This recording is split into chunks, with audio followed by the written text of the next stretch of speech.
आने वाले समय में जैसे आप भी जानते हैं कि एआई है, बहुत कुछ है, जॉब्स बहुत कम है, कंपटीशन ज़्यादा है, तो अपना काम करना सबसे बेस्ट है। दोस्तों, हमारे भारत देश के युवा का क्या कहना, आज हम आपको ऐसी दो युवा बहनों से मिलवाएंगे जिन्होंने छोटे लेवल से अपना फार्म शुरू किया और वो सैनन गोट पर काम कर रही हैं। यहाँ पर पटियाला में उन्होंने अपना फार्म बनाया हुआ है, दोनों कॉलेज भी जाती हैं और अपना फार्म भी चला रही हैं। यहाँ पर इन्होंने बहुत सुंदर एलिवेटेड फार्म बनाया हुआ है और आप देख रहे हैं बकरियों की क्वालिटी कितनी अच्छी है। तो देर न करते हुए आपको मिलवाते हैं एकनूर जी से और मन्नत जी से और जानते हैं इनके इस गोट फार्मिंग सिस्टम के बारे में। मैडम, सबसे पहले हमारे दर्शकों को अपना और अपने फार्म का एक छोटा सा परिचय दें। नमस्कार जी, मेरा नाम मन्नत महमी है। नमस्कार जी, मेरा नाम एकनूर महमी है। जो फार्म है इंडिया गॉट मिल्क फार्म, ये पंजाब पटियाला के पास पड़ता है। इसकी स्टोरी ऐसे शुरू हुई थी कि 2019 में इनकी तबीयत ख़राब हो गई थी। इनको हॉस्पिटल में दाखिल किया गया, कंडीशन काफ़ी ख़राब हो चुकी थी। तो किसी बुज़ुर्ग ने हमारे पापा को सलाह दी कि बेटे को बकरी का दूध पिलाओ। तो वहाँ पटियाला शहर में बकरी का दूध मिलना मुश्किल था, जहाँ से भी मिला वो बहुत ही स्मेल वाला था, हाइजीनिक नहीं था और बकरी मिलना भी मुश्किल ही था। किसी भी तरीके से हम एक मिक्स ब्रीड की बकरी लेकर आए। फिर ये हुआ कि उसको रखें कहाँ पे, तो हमने अपनी तीसरी मंजिल पर रखी वो बकरी।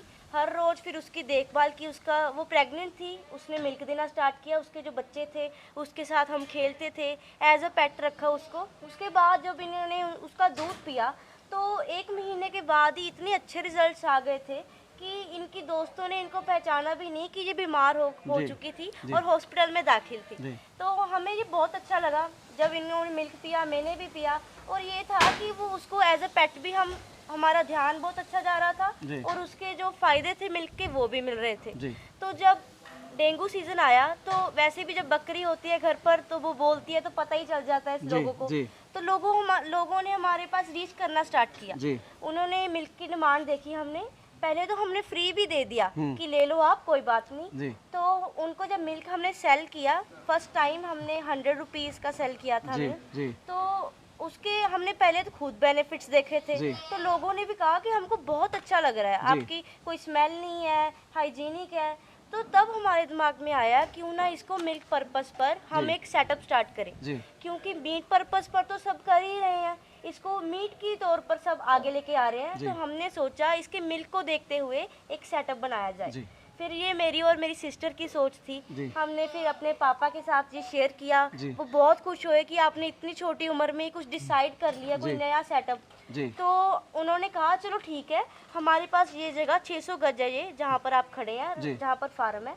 उन्होंने कहा क्यों ना हम यहाँ पर फार्म बनाए। पहले तो घर पर ही था, फिर रिसर्च की कि कौन सी ब्रीड है जिस पर फार्म बने हम मिल्क पर्पस पर। तो जब हम सर्च करते हैं तो सानन ब्रीड का नाम सबसे पहले आता है। अच्छा। और मैं दर्शकों को ये बताना चाहूँगी कि ये कोई ऐसी वैसी ब्रीड नहीं है, ये स्विट्जरलैंड की ब्रीड है, ये इंडिया की ब्रीड नहीं है। तो उसको लेना भी कितना मुश्किल था, बहुत सारा कंटेक्ट किया, इंडिया के अलग अलग कोने से लाए, क्योंकि ये वही ब्रीड है जो महात्मा गांधी जी लेकर आए थे। तो उसके बाद हमने किसी भी तरीके से 5 एनिमल्स इकट्ठे किए। उसके बाद उसको पहले तो घर पर रखा, फिर अपने फार्म पर कंस्ट्रक्शन बनाया, बैम्बू का कंस्ट्रक्शन बनाया, वो फेल हो गया। उसके बाद इसको कच्चे से पक्का किया, सारा सीमेंटेड किया। तो ऐसे करके ब्रीड पर आए। उसके बाद फिर मिल्क सेल करना स्टार्ट हुआ। ऐसे करके हमारी स्टोरी यहाँ तक हम आ चुके हैं, एलिवेटेड फ्लोर तक। पहले बैम्बू का था, फिर सीमेंटेड हुआ, अब मॉडर्नाइजेशन की तरफ हम बढ़ चुके हैं। थोड़ा सा फार्म में बकरियां देखेंगे। जी आइए। आपको मालूम है इसको गरीब की गाय कहा जाता है? गांधी जी ने नाम दिया था, इसी बकरी के लिए दिया था। हाँ जी। पहले इसको सब पालते थे, इसका दूध पीते थे, तभी तकड़े भी थे सब। अब सारे जो अडल्ट्रेटेड मिल्क है वो पीना सबने स्टार्ट कर दिया। अच्छा, ये आपने सेक्शन बनाए हुए हैं अलग अलग? जी। और एलिवेटेड भी बनाया हुआ आपने, जो बताया ना अभी। हाँ जी। जो ये फीडर बनाए हुए हैं आपने, ये तो उसके लग रहे हैं, सीमेंट वाले पाइप लग रहे हैं, है ना? ये ना हमने सबसे पहले बनाए थे प्लास्टिक के, उसमें भी दिक्कत आ रही थी। फिर बनाए हमने लोहे की, जो वो होते हैं, उसमें भी दिक्कत आ रही थी। फिर लास्ट में ना हमने इसके बनाए। इसका ये सोच के बनाया था कि इसमें जब चूने का लेप फेरते हैं ना, तो कैल्शियम भी मिलता है, बैक्टीरियल इन्फेक्शन भी चली जाती है। पहले ये था सीमेंटेड पोर्शन में, फिर एंड पे ना यही सबसे बेस्ट लगा, तो हमने एलिवेटेड पोर्शन में भी इसको ही रखा। अभी फार्म पे कितनी गोट हैं? अभी फार्म पे 150 प्लस गोट्स हैं। 150 प्लस। अच्छा, जो दिनचर्या होती है फार्म की कैसे शुरू होती है सुबह? जी वो मेरे अब बड़े सिस्टर बताएंगे। जी जो अभी जैसे गर्मियाँ चल रही हैं जी तो सुबह हम जल्दी उठ के जो बच्चे होते हैं जो अभी हुए जी हैं और जो 2-3 महीने के हैं उनको हम दूध देते हैं उनकी मदर्स का। जी तो उसके बाद फीडर साफ करके फार्म की सफाई करके इनको सुबह का खाना दिया जाता है, अच्छा। जिसमें नेपियर होता है जी जो हमने खुद उगाया हुआ जी है, उसको तूड़ी के साथ मिक्स करके हम देते हैं। जी दोपहर को हम इनको सन्नी देते जी हैं और शाम को इनका जो स्पेशल दलिया होता जी है वो देते हैं। अच्छा ये जो शेड है सर, ये हमने ऐसे बनाया है कि इसमें 40 से 45 एनिमल्स आराम से रहें। जी ठीक है, तो ये डायरेक्शन भी ऐसी है जहाँ पे चढ़ती धूप रहे। प्लास्टिक शीट लगाई हुई है जी क्योंकि बैंगनी नीचे निकल जाती है ना। मैन जी। पावर की कम से कम मैन पावर में काम चला सकते हैं हमारे आप यहाँ इसमें। पे प्रॉब्लम यही है कि हमें मैन पावर बहुत चाहिए होती है, जी, जी। लेकिन मिलती कम है। जी। तो हमने जैसे भी हो सके इसको कैसे कर सकें जी। वैसे किया है। और जो ये आप देख रहे हैं प्लास्टिक जी। के जो वाटर ड्रिंकर हैं, जी, जी। ये भी मैन पावर को बहुत रिड्यूस हाँ, करते हैं। वो ऑटोमेटिक लगाए हुए हैं आपने। जी, वो जी। निप्पल खुल जाएगा और वो उससे पानी पी लेगी ये बकरी। प्रेस करते ही हाँ। इनका ये अपने नाक से करती हैं। जी, अभी जी। तो सारी बकरियां सीख चुकी हैं, जी जी तो अपने आप वो पानी पी लेती हैं। जी। साफ पानी 24 घंटे उपलब्ध रहता है। अभी जो मिल्किंग गोट है कितनी है आपके यहाँ पर? हमारे यहाँ पे मिल्किंग गोट 20 से 30 गोट्स हैं जी जो 50 से 60 लीटर तक मिल्क प्रोड्यूस करती हैं। अच्छा, मेन आपका जो मॉडल है ये फार्म का, क्या मॉडल है? इसमें जब हमने शुरू किया था तब हमने मिल्किंग पे शुरू किया था। जी। अभी जो हमारा फोकस है वो ब्रीड डेवलपमेंट पे है और अच्छा। ब्रीड को आगे बढ़ाने में है। नस्ल संवर्धन बोलते हैं जी उसको। उसको हिंदी में भी बोलते हैं। जी, जी। और ये हमारा फोकस इसीलिए है कि हम इसको आगे बढ़ाएं क्योंकि जी। ये एनिमल है जो जी। ब्रीड है इंडिया में बहुत रेयर है। जी और हमारे पास जो है हम दूसरों को सेल कर रहे हैं ताकि जो ब्रीड की जो क्वालिटी है वो भी बरकरार रहे, जी। इन ब्रीडिंग ना हो। जी। तो अभी हम ब्रीड पे फोकस कर रहे हैं। जी आपको बताना चाहेंगे कि हमारे पास जो बच्चे होते हैं जी। उनकी बुकिंग उनके होने से पहले ही हो जाती है अच्छा। सेल के लिए। जी। तो हम उनको पूरा दूध देते हैं जी। जितना भी मदर का रिक्वायर्ड होता है। जी। उसके बाद फुल हेल्दी करके जी। उनको दूसरों को देते हैं। मतलब बुकिंग तो कर लेते हैं लेकिन बड़ा होने के बाद आप उनको डिलीवर करते हैं? हमारे पास 3 महीने का 3.5 महीने का बच्चा जब होता है हाँ। उसके बाद ही डिलीवर करते जी। हैं। उसके पहले हम ये मानते हैं कि बच्चे को कुछ भी हो सकता है, जी। क्योंकि 3 महीने से 4 महीने से पहले आप कोई वैक्सीन भी नहीं लगवा सकते जी ना जी जी बच्चे को। बिल्कुल।